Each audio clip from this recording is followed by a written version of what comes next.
Thank you for joining us for Coffee with Hilary and Les, brought to you by the State of Mind Hypnosis and Training Center, located in the heart of the Kawartha Lakes. This is our almost daily community podcast about the mind and how we all might change it in the most simple and helpful ways. Every day we sit, staring at the lake and sipping our coffee, chatting about hypnosis and how to make those meaningful adjustments to our state of mind. Because nothing's more important than your state of mind. Okay. We're on the line, as I say. Pushed the red button. Yeah. All right, so let's continue the conversation because it was a good conversation. Okay. So I was thinking about this kind of funny thing that happens to apparently a lot of adults, because I've seen it in memes and there's a lot of interaction with the meme, people laughing and going, oh yeah, that's me, that's me, that's me. And it's also me. So being scared of having your feet outside of the blankets at night in the dark, or having, excuse me, a frog in my throat, or having your foot hanging over the edge of the bed or too close to the edge because, you know, a monster or the boogeyman is gonna grab your feet, or, you know, it's just a funny thing. And it stems, you know, not everybody suffers from it, but it stems from childhood, obviously. And I was thinking about how it is something that when you look at, it's obvious that it's from childhood, right? It's very obvious that simple kind of funny thing is from childhood. And I was thinking about how a lot of us, I mean, including myself, we do lots of different things during our days that patterns, things that we do that are from our childhood, but we don't recognize them as from our childhood. Like overeating.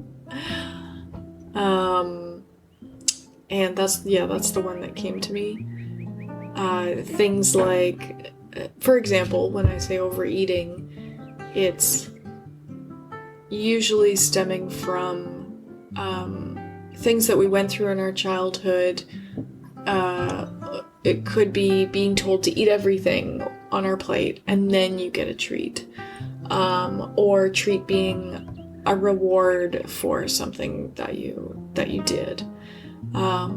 There's all kinds of ways that it could correlate, but as adults, we don't recognize that as being from our childhood. We just think that there's something wrong with us.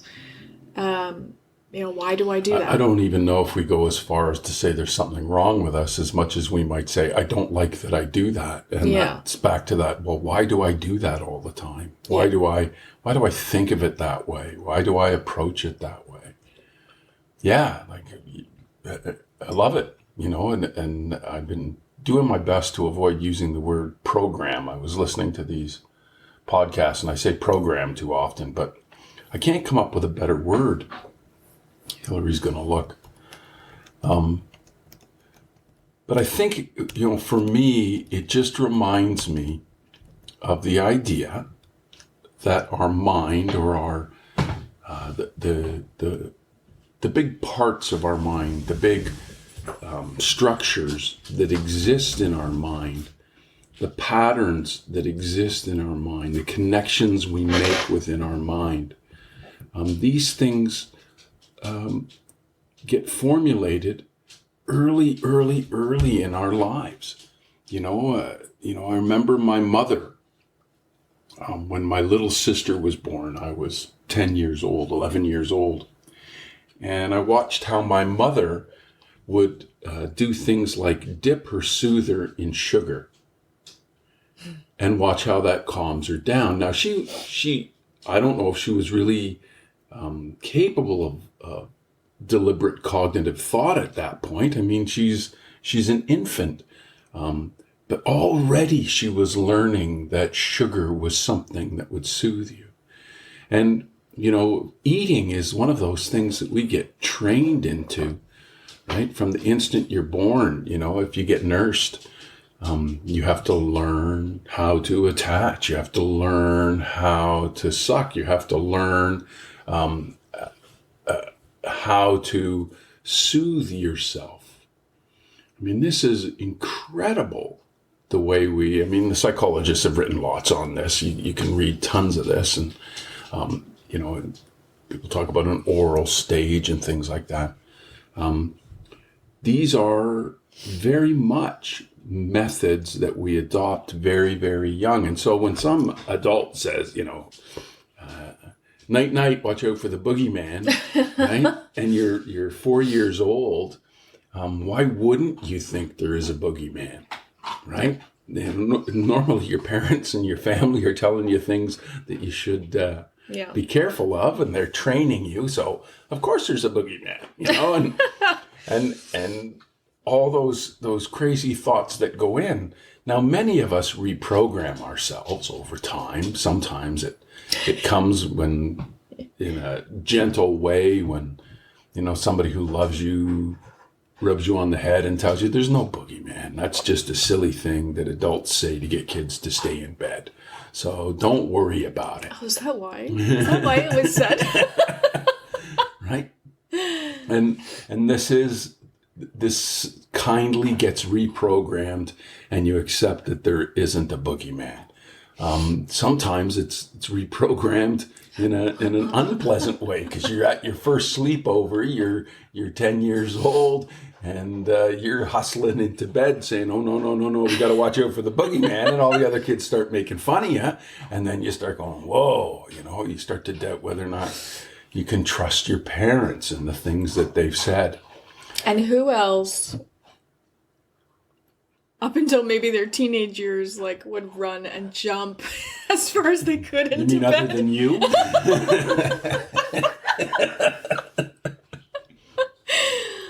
No, I think it's just really amazing to try to categorize not only the untruths that we've been programmed with, but the process through which we get reprogrammed to the truth. And this is just normal, natural human life, right? This is just what we do. It's across cultures. It's across languages. So I guess for me, when you bring this up, I just think about, where so many of the people that we are working with and care for, where they suffer, is these limiting beliefs and these incredibly entrenched methodologies and systems that are built in around everything from grooming to eating to dressing, to the language you use, right? These are all such subtle programs. And every single one of them is the result of some suggestion that you accepted. And every one of them can be resolved through the acceptance of a new suggestion. Yes. And it's really a function of the willingness and the choice you might make to reprogram yourself in all these ways. And yes, parents have been soothing kids with quote unquote treats for the whole of their lives. And then they become adults who think that, this is my carton of ice cream and I'm eating all of it. Right? And I'm going to feel better. And then they don't. And that causes them to find something else. There are these moments of soothing, and there are these moments where soothing, it really, really works against us. Yeah, it really does. Yeah. Yeah, when I explain to somebody that, they're... I give the example to a lot of my weight loss clients of, were you told to eat everything on your plate before you could have dessert? Right? And as parents, you think that's the right thing to do. You want your kid to be healthy, and you're doing the right thing with what information you know about. And, but that can create this pattern of feeling the need to eat a lot to feel that, and maybe you're not having dessert, but the mind has associated eating a lot with that little like moment of gratification at the end of it. Oh, good people finish their dinner. Yeah. Yeah. Right? These are just things that get stuck inside us. Yeah. So you're probably asking now, well, how do I change this? Well, the first step is to become aware of it. The first step is to become aware of how we live in a world where dessert always comes after dinner. And it was taught to you that it was a reward for eating your dinner. And this is a social phenomenon. Mm-hmm. It's right across the board. Family after family after family took this programming generation after generation after generation. If you're aware of it, then you ask yourself, okay, is this really so?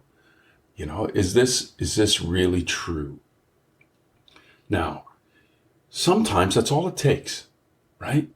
The mind functions every day, all day long on suggestions accepted, right? I go outside right now and I look up in the sky and the sun's got this sort of haze over it and it's red, right? Which isn't the case right now, but I mean,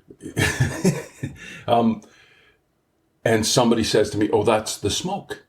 And I say, well, what smoke? Well, the smoke from the fires.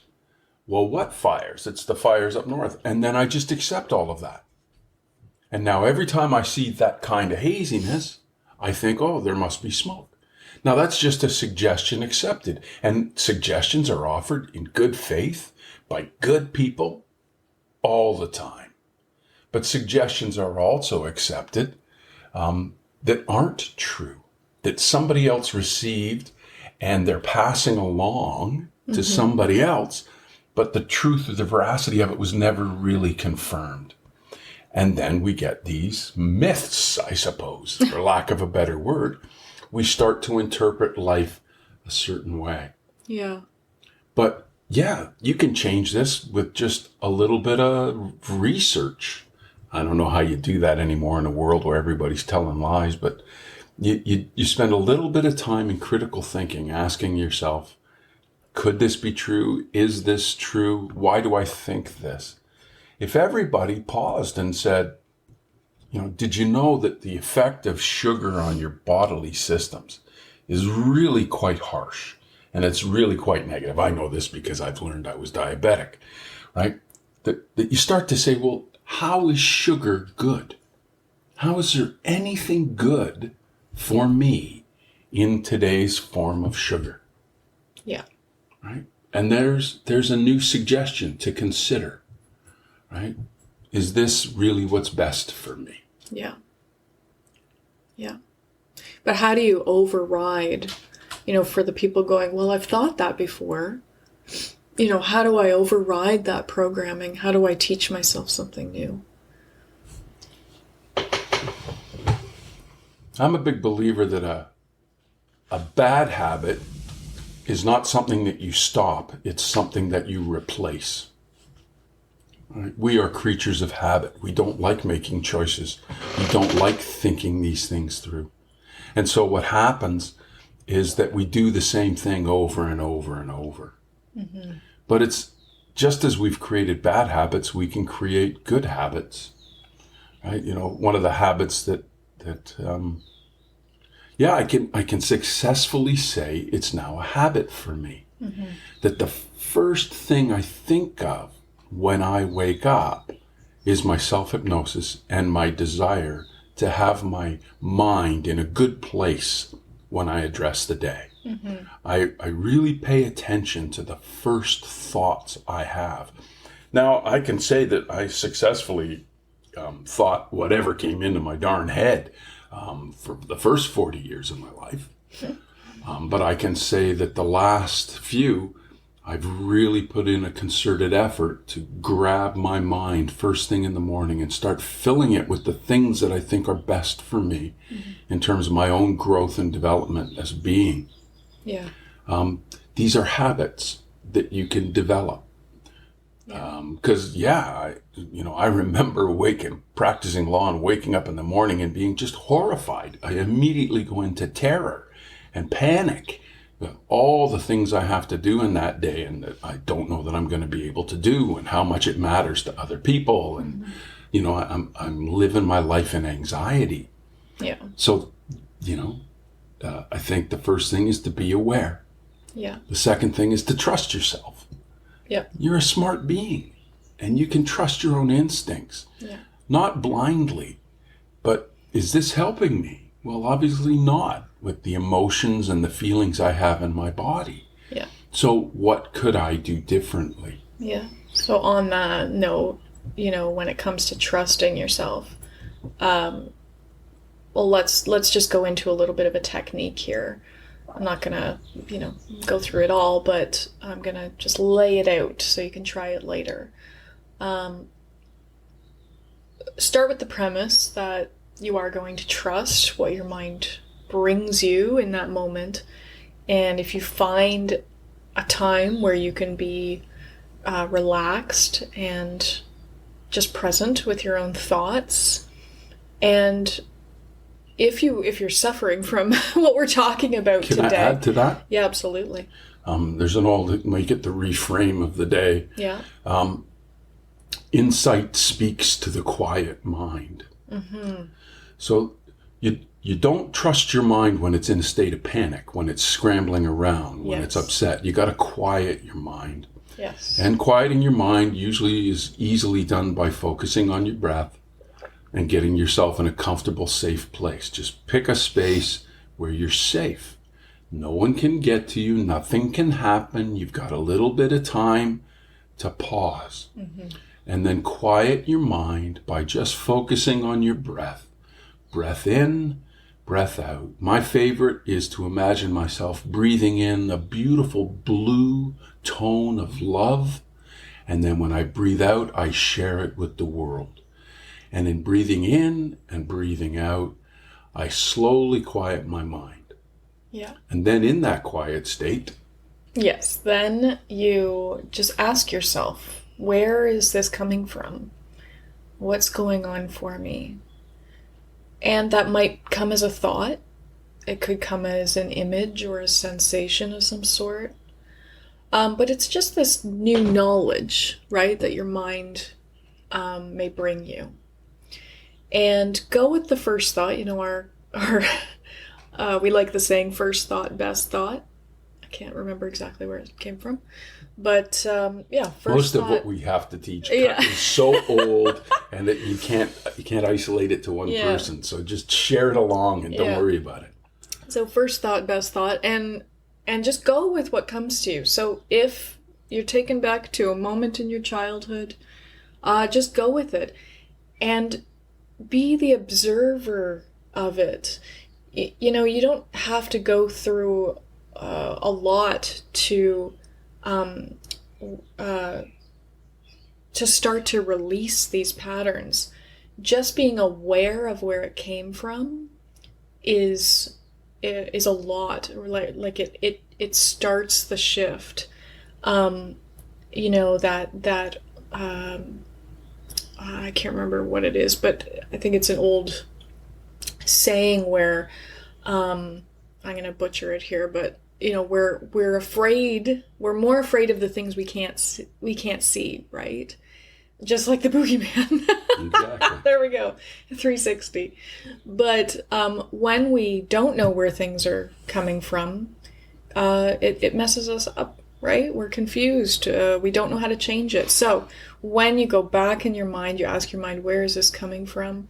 And you're going back in time, and you're just noticing it starts the process for you. Being aware and going, oh, okay, I understand where this came from. And again, back to that trust. Trust what you're seeing. Trust what your mind is bringing you, if only for that moment, because that's part of the journey. It's part of the beginning of understanding. And once you see where it's coming from and understanding, okay, you know, my parents, if your parents were involved, you know, my parents were just doing the best that they knew at that time in life. And that's okay, and I'm okay, and things are moving forward and letting that go. And then, yeah, moving forward, and you'll find that you think about eating differently. You think about your mind differently after that experience. So try that out and see where that leads you. Don't be afraid to ask in that stillness, in that quietness. Mm-hmm. Don't be afraid to ask, well, what should I think instead? I'm going to share with you my one moment in my morning.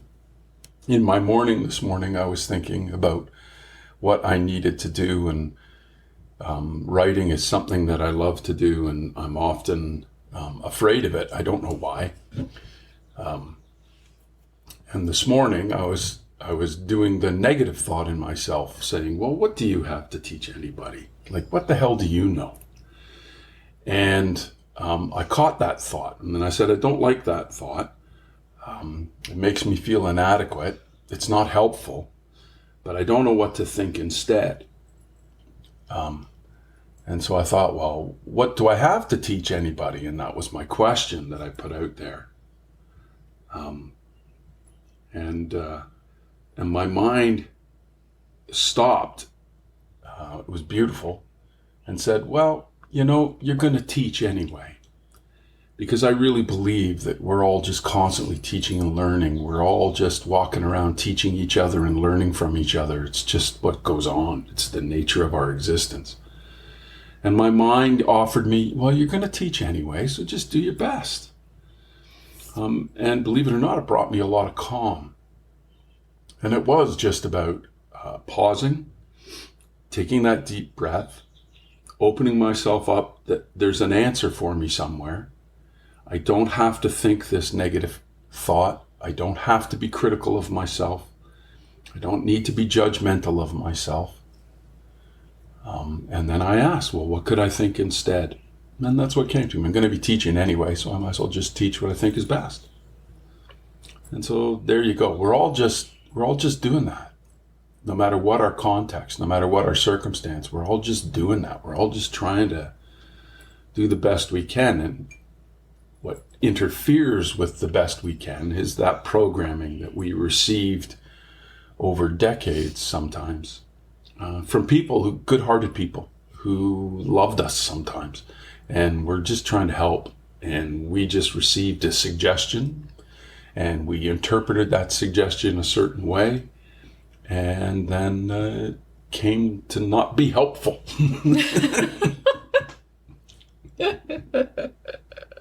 Like the boogeyman. Like the boogeyman. Like 35-degree weather and needing a blanket. Yeah. So we've all got our boogeyman. Yeah. And so just try that. You know, you can take it a lot further. Of course, you can turn it into a self-hypnosis session. You can, and if you need help with just learning how to pause your mind, please come and visit us at the clinic. We're happy to send you all kinds of different resources, and we're happy to just do it with you. And that can be done online as well. Yeah, it can be done by Zoom. In person. I work with people, we work with people all over the world, right? So, and you're probably listening, not just local, but all over. Yeah. So, insight speaks to the quiet mind. Not all the programming you've received is correct. That's okay. You can reprogram. Yes. Yeah, we should have a talk on neuroplasticity. Not today, but... Yeah, I was just reading more about it yesterday. Yeah. Also, just, I love the old dog with a bone. Maybe we should do one on the dog with a bone. Mm-hmm. Have we done one on the dog with the bone? No. Okay, we'll do one with the dog and the bone. Here we are. I hope you're writing these down. Yes. My pen and paper. Yeah. So reach out. Don't be afraid to reach out. if any of this helps, we'd love to hear from you. Okay. So that's it. Boogeyman for the day. Bye-bye, Boogeyman. Bye-bye. We hope you enjoyed today's podcast and that maybe it helped, even a little. If you have any questions, we would love you to send them along in an email to info@somhypnosis.com. Thank you for being part of the State of Mind community. For more information about hypnosis and the various online or in-person services we provide, please visit our website, www.somhypnosis.com. The link will be in the notes below. While you are there, why don't you book a free 1-hour journey meeting with Hilary or Les to learn more about what hypnosis is and how you might use it to make your life what you want it to be. Bye for now. Talk to you tomorrow.